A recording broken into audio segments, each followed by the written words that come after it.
100 метрах от падения самолета детский сад, пятиэтажки и улица Роза Люксембург. Примерно метров 500.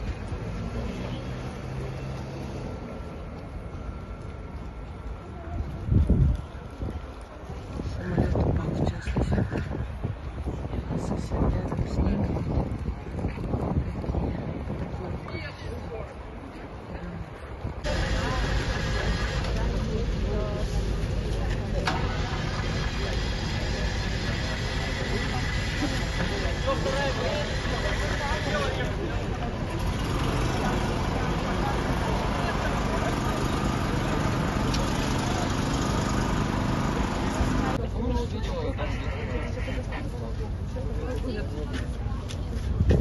Да,